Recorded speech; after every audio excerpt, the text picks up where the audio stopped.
अगर बचपन में आपने किसी से पूछा हो आईएएस क्या होता है तो जवाब मिला होगा बहुत बड़ा आदमी होता है। लेकिन कितना बड़ा, आज नंबर्स में समझते हैं। इंडिया में लगभग 741 डिस्ट्रिक्ट्स हैं और हर डिस्ट्रिक्ट के ऊपर होता है एक डिस्ट्रिक्ट मजिस्ट्रेट, डीएम। एक एवरेज इंडियन डिस्ट्रिक्ट की पॉपुलेशन होती है 20 से 30 लाख। मतलब एक डीएम अकेले इतने लोगों को मैनेज करता है जितनी पॉपुलेशन कई देशों की भी नहीं होती। अब सवाल है डीएम करता क्या है। अगर जिले में बाढ़ आ जाए, रेस्क्यू ऑपरेशन कौन कोऑर्डिनेट करेगा? डीएम। इलेक्शन हो, पूरे डिस्ट्रिक्ट का रिटर्निंग ऑफिसर कौन होगा? डीएम। दंगे होने लगे, कर्फ्यू कौन लगाएगा? डीएम। कोविड जैसी महामारी आए, क्वारंटीन जोन्स कौन डिसाइड करेगा? डीएम। नई इंडस्ट्री लगानी हो, परमिशंस और कोऑर्डिनेशन कौन करेगा? डीएम। मतलब एक ही इंसान रेवेन्यू ऑफिसर भी, लॉ एंड ऑर्डर एडमिनिस्ट्रेटर भी, डिजास्टर मैनेजर भी, डेवलपमेंट हेड भी, एक चेयर और पूरे डिस्ट्रिक्ट की रिस्पॉन्सिबिलिटी। लेकिन कहानी यहीं से शुरू नहीं होती, क्योंकि कोई भी सीधे डीएम नहीं बनता। जर्नी शुरू होती है यूपीएससी से।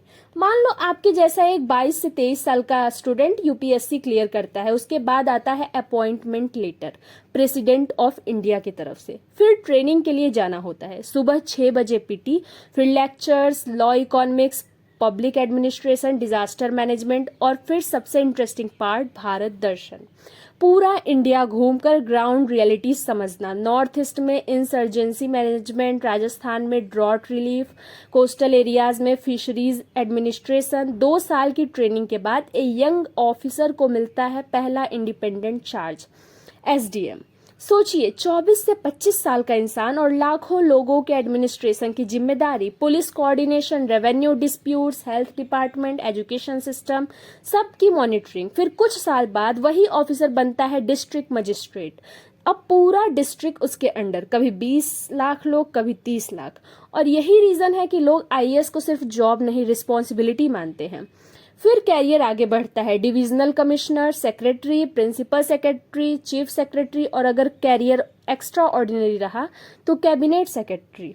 इंडिया का senior most civil servant, prime minister का टॉप एडवाइजर। लेकिन अब सबसे बड़ा सवाल, अगर ये कैरियर इतना पावरफुल है तो लाखों लोग यूपीएससी की तैयारी करते हुए भी सक्सेसफुल क्यों नहीं हो पाते?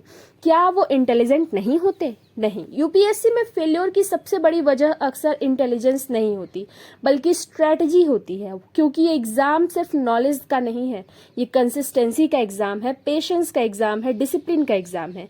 अब कंपैरिजन की बात करते हैं। लोग कहते हैं यूपीएससी नहीं हुआ तो स्टेट पीसीएस कर लेंगे, और सच ये है कि स्टेट पीसीएस भी बेहद रिस्पेक्टेड सर्विस है। लेकिन डिफरेंस कहाँ आता है? करियर प्रोग्रेशन में।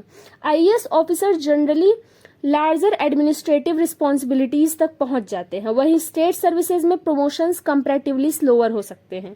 लेकिन इसका मतलब ये नहीं कि कोई कैरियर छोटा है, हर सर्विस का अपना इंपॉर्टेंस। अब एमबीए की बात करते हैं। टॉप कॉलेजेस से निकलने वाले स्टूडेंट्स करोड़ों के पैकेजेस भी लेते हैं। प्राइवेट सेक्टर पैसा देता है, इनोवेशन देता है, ग्लोबल एक्सपोजर देता है, लेकिन आईएएस एक अलग तरह की पावर देता है। कॉरपोरेट में आप कंपनी के डिसीजंस लेते हैं, एडमिनिस्ट्रेशन में आप पब्लिक पॉलिसी इंप्लीमेंट करते हो। एक इंजीनियर ब्रिज बनाता है, लेकिन एडमिनिस्ट्रेशन डिसाइड करता है ब्रिज कहाँ बनेगा, कब बनेगा और कितने बजट में बनेगा।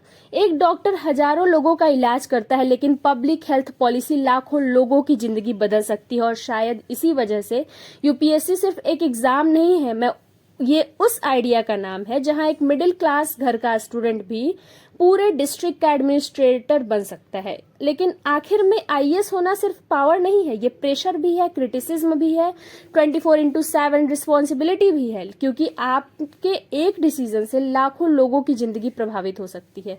इसलिए यूपीएससी को ग्लैमर की तरह मत देखो, इसे रिस्पॉन्सिबिलिटी की तरह देखो। क्योंकि असली ताकत चेयर में नहीं होती, उस इंसान में होती है जो उस चेयर पर बैठकर डिसीजंस लेता है। अगर आपको ये वीडियो पसंद आया हो तो लाइक, शेयर और सब्सक्राइब करें, और ऐसे ही वीडियोस पाने के लिए हमारे चैनल से जुड़ें।